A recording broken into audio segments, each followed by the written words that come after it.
I like opening things in the gotcha box. It's incredibly satisfying.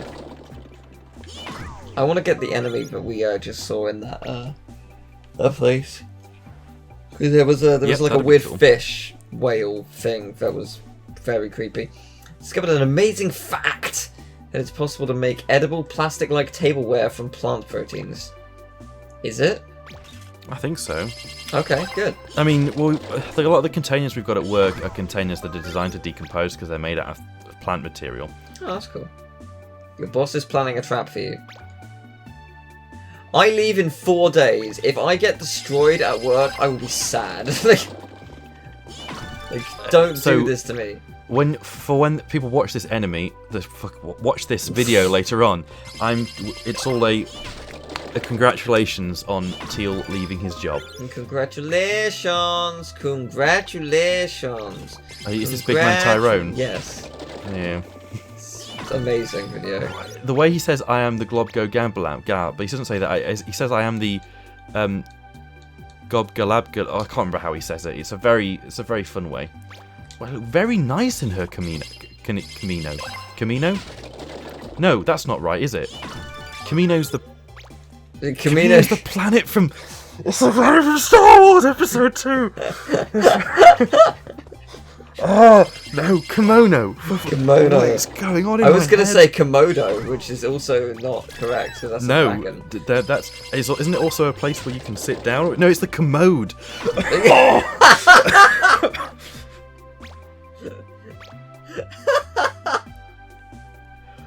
Oh, man. Do you know what a commode is? Yes. It's if you're an old person, you know what a commode is. Apparently in the US though, it's just España. Oh, yeah, we're going to no, what accent was that? We're going to a Spanish place later on. Yeah, we've already been to one technically. Oh, cool. Oh yeah. He looks like a female there. Is it just me? Yeah, well, I think no, I think it looks quite gender bent here. Well, not gender bent, but you know what I mean. Loads of fables that we may or may not read. We're going to read it and we're going to do voices. I'm going to do like the voices excellent. that I do for the Final Fantasy VII thing. Oh, excellent. I look forward to that then. Secret it's photo. not excellent. Oh, that's sweet. I liked how that controlled actually. That controlled really well. Yeah, well, I mean, you are comparing it to the dinghy controls, which are among some of the most frustrating controls. I mean, yes, but I was actually just generally it felt pretty nice. Yeah, it was nice. It was a nice little addition that you use maybe once or twice. That banana has some nice textures to it. Yeah, that's ribbed for his or her pleasure. That is. That is nice. It looked more like corn, if I'm going to be honest. It did a bit, yes. I've got another monkey fable. Is this one over now? I was going to say, I don't know why you allow me on your channel. I come here and within like a couple of minutes it's down to the end. You know. Oh well, we've done one of them. That's good. Oh Let's move on. Hold on a hot sec. Panic Pyramid. Oh, this looks rad. Yes. More of this, please. That's what I'm talking about. Go ape and capture 10 monkeys. That's good. That's like 1-0. 7 less than last time. I can. Oh my. I'm kind of reminded of Rugrats, and I don't know why. This level's reminding me of Lego Island 2. Was that the game you streamed recently? What? Define recently? Yeah, it was one of the ones where like Pepper was like, it was "Whoa, dude!" Relatively recently, like a month ago-ish, maybe. Time is blending into one. I can't tell you what was a month ago and what was like 6 months ago. It was November. Maybe. Yeah, I think it was November. I missed most of it. I don't even remember why. I might not have been in at the time, or I was doing something. I don't know. Or you realised that the stream was low quality. No. And that it wasn't worth Absolutely tuning not. into. What's it called? I don't know what I was going to say. Oh, I see what the box is for. I'm liking this music though. Oh no, this music reminds me of every sort of desert level. It reminds me of you played 10, right? Final Fantasy 10, that is. Yes, I played not all of it, but yes. Did you get to the I was going to say the Bichonel Desert, but the Bichonel's a source. What desert's it called? This is the state of my mind. I struggle to remember the names of places. Oh my! Oh, that's unfortunate. At least you didn't lose one from me getting slammed. The Bikanel Desert, very close. That music is like quite drony, and this music has that similar quality. A lot of like desert places do it. I'll tell you what the best desert music is ever. Go on. Near Far. Oh yes, with the incredible music that's like a. Go on, I'm trying to think of the way to describe it. It has such an incredible melody, and it has a beautiful voice. Well, it's there's two singers on that, isn't there? There's Emmy Evans, who does a lot of the other vocal work, but there's another singer who does a lot of the sort of the more deeper, and I think she does that particular track. You can tell when they switch. She's the one that does the English version of. Way to the World. Way to the World, yeah. Yeah. Okay. I'm trying to remember the. I fucking love that game, man. Yeah. You know what? That game, like, I got so into that game. Unfortunately, yeah. It's so helped by just feeling like perfection to play. Yeah, I mean, have you played the original Nier? I haven't either. I haven't, but I've seen it, and it looks awful. I mean, it looks so stiff. Yeah, I think it is, and that's why I think that it's a great thing that Platinum Games helped along. Platinum Games are just... Have they made a bad... Oh dear. Have they made a bad game? I mean, really? Undoubtedly. Because I'm struggling to think of one. I'm going to have a look at them now, but undoubtedly they made a bad game. I mean, some people would argue that Metal Gear Rising Revengeance is a bad game. Some people could also... I mean, Scalebound never came out. Yeah, That's like one of the biggest surprises for me. Like... Anarchy Reigns. Anarchy Reigns was garbage. Oh, yeah, was that them? Okay, fair enough. Yeah, Star Fox Zero was Platinum Games. Oh, Legend of Korra. Legend of Korra was alright. It was balls hard, but it was alright.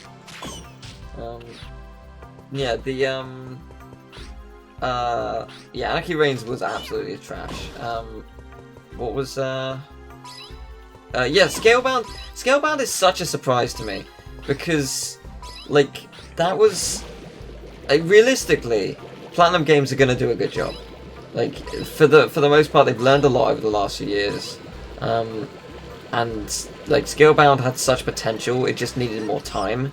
Yeah. I don't know why they didn't give it, because let's face it, at the time, Microsoft had nothing coming out. This E3, to their credit, they did announce like 15 new games, and they all looked pretty cool. And the nice thing is, and I think this is to their credit, because hardware they lose it, but if they can push it through the Windows platform as well, like I'm so grateful when I don't have to buy an Xbox to play one of their exclusive games. Yeah, that too. It's pretty cool. Like I think for Microsoft are actually being much cooler now than they have been in a very, very long time. And I don't know, did you see the Game Awards where they... No, I was too busy trying to sleep during that. Okay, well, all three of the heads of the companies, Reggie, Phil, and... oh god, I forget his name from Sony. They all came on stage together for the first time ever. And it's just, that's such a nice moment. Like, I feel like in the last couple years, they all have more respect for each other, and that's what you need. You need each company to be competing, but in a way that's fair, and they're helping each other out here and there. Well, this is what I sort of liked about motivation. About the way that we had. Oh, nice. That nearly went badly. That's definitely a thing I like recently, seeing the cross-platform debacle from Sony unfold. It was nice to see that Microsoft and Nintendo were very the PR between them was not negative, and it was like trying to build some rapport between them in a way that wasn't like people. It was like a common enemy, wasn't it? Yeah. Sony's play, but then when Sony got involved, there at least seems to be. I guess it's because back when games were coming out, when the PlayStation 1, not even the PlayStation 1, with the SNES, the marketing was just hyper, Sega does what the Nintendo don't, all that sort of marketing that was just hyper aggressive, and it was marketed, I think, because it was marketed more towards men probably. The idea was that it had to be hyper aggressive and super tribal, like football, like a lot of games, like a lot of sport, like a lot of things in general, politics, where they have to have it's them or us mentality. And I like the fact that that's becoming less the case, because I think it creates a really toxic atmosphere that we don't want to see. Yeah, that's true. I thought that was a big hole there, and then realised it was great, and I was like, oh, that makes it a lot easier. Yeah, no, I just was trying to see, to be honest, but I think that the whole thing with Sony is they've always been a little bit aggressive. Like when Microsoft announced the Xbox One, admittedly a lot of their things were really stupid. They very much laid into them. But now it's more just like, no, let's actually, become right in this. We're rivals, but let's actually try and, push each other to be better as opposed to just insult each other. That's the interesting thing about Nintendo, because then Sony don't see them as a rival. Sony see them as you buy an Xbox or you buy a PS4 and then you buy a Switch as sort of like the portable console. So in a way, while they are a lot of the people that buy Switches also have, PS4s or Xboxes. I think that's an interesting stance, because that makes anything Sony go and do on afterwards. Like if they go and make a handheld console similar to the Switch, I don't know whether they'd want to get in on that, because they've never had much success. No, the Vita didn't do well. It did well in Japan. That's why Vita games are still supported in Japan. Had like 800 visual novel games and a fucking ton of games that wouldn't have sold over here because they were borderline.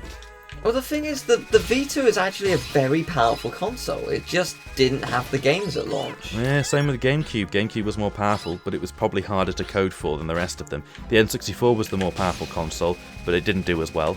I mean, that's an argument. You can argue either way. I mean, there were certain things the PS1 had like well over it, like space, but there were lots of positives to the N64, and it was quite a beast. It was just so hard to program for. Yeah, that's true.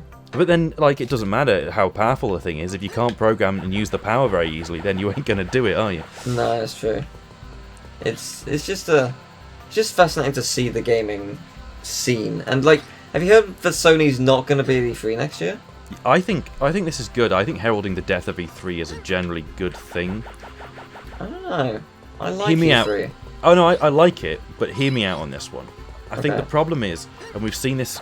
Let's take Final Fantasy VII Remake as a good example, right? Mm-hmm. You can't go through there just so you don't waste all your health. Oh, okay. Final Fantasy VII was announced way too early, and it was announced primarily just so they could go, E3, here's a good game, and people rush to get these games out on E3. Instead of, and I understand it's nice to have everything, a load of things to look forward to in one event, but the directs work quite well, because you tune in, and if you want to see Nintendo stuff, you see Nintendo stuff. If you want to see Sony stuff, maybe see Sony's event. But when you are forced to announce games to one-up people, like E3 almost forces people to, you can announce things way before your time's ready, and people will judge the company's the whole year, financially as well, based on what they show there. And I think it gets down to this point of going, well, if Sony show what they have when they're ready to do so, then you get the feeling of this is a nicely, this is a... Yeah, this looks good. This feels good. Yeah, and it doesn't feel rushed. It doesn't feel like it doesn't feel like it's not coming out for the next 6 years, sort of thing. And that's I don't know. I feel like that's a nicer thing to have than go. Oh wait, that's fair. This game looks good, but it's coming out in 6 years' time. It's like, all right, well the hype's going to be dead at that point. I guess it's nice to know it's being worked on, but the problem is, and this is the problem that you end up with that any game does. They end up with comparison trailers saying, this is what it looks like in the first game. This is what it looks like at the end. Yeah. And it's like going, oh, have the puddles gotten worse? Yeah, I was going to mention the puddles, yeah. And that wasn't even so dumb. It wasn't even the problem, it was lighting. Well, it was from what... I watch a lot of Eurogamers Digital Foundry, because I feel like they're pretty trustworthy. Mm-hmm. And they were basically saying that it was more of an artistic choice, because the skybox itself was it had to be purposely drawn, or had to be purposely designed for that one area to reflect it, because it wasn't real-time reflections almost. Right. So they had to design the skybox wherever there were puddles, so they changed the way the puddles looked so that they didn't have to do that. Because it sounded like it was more manpower, like they just couldn't you physically didn't have enough people to design these boxes and get the game out in time, which I can totally respect. Well, the thing is, the puddles weren't actually gone. No, they were still there. They just had a different design to them, just different aesthetic. Yeah, it was just like whatever. I mean, the worst. The worst. I don't even know why people complained in the first place. It's such a non-issue. Well, for some people, it's a big issue because it shows the game companies are producing games worse than what they were supposed to be getting. But that's why alpha releases and showing them off to certain people are not worth it. It's why it's interesting that A Hat in Time didn't get as much issues from it, because A Hat in Time is a game that's almost full of things that could have been. Like, you saw Hat Adult, you had loads of interesting stuff that was cut, but yet people don't complain as much that it wasn't like the alpha. People complained that it wasn't on Switch for a long time, or that it didn't do this, or it didn't do that. They got so much hate for it for really no reason. I don't get. It's kind of disappointing. Get it. No, because it's such a phenomenal game. It's like, out of this year, I've played a few games. I've played Nier. I played it a bit late, and I also played A Hat in Time. I think Nier is my favourite experience, and A Hat in Time is my favourite game to just play. Because it was fun, and it made me forget about what was going on at the time, and I just really enjoyed it. It's a game that's just fun, and the co-op stuff is great as well. I worked it out. Nicely done, Teal. I'm happy now. I'm finger gunning you through the screen right now. Can you feel the finger guns? I can now. Yeah, I was going to say that was I've got a little bit forceful there. My prostate's feeling pretty good right now. Oh god. Well, okay, well, as long as we've got a flared base, we shouldn't have a problem here. I should stop reeling that one out. It's so disappointing. That's the problem, isn't it? But A Hat in Time was spectacular, yes. Yeah. I love that game. Yeah, you've played mods. I saw you play mods. I don't know why I'm asking you. The mods are great. Yeah, no, we had a guy from one of the who built some of the Banjo-Kazooie mods. Yeah, I saw that. That was cool. That was really cool. It was nice to see, and then you have the awkward moment of going, well, if this was a bad map, I'd be laying into it while this guy was here. But luckily enough, it was a good map. It was just hard, and I can fully accept that I am not the greatest at games. So yeah, no, it was cool to watch. And the fact that someone's able to recreate Freeze's Peak in A Hat in Time, that's amazing. We're all done. You got Curly. I did. Yeah, I did exactly. Get Curly.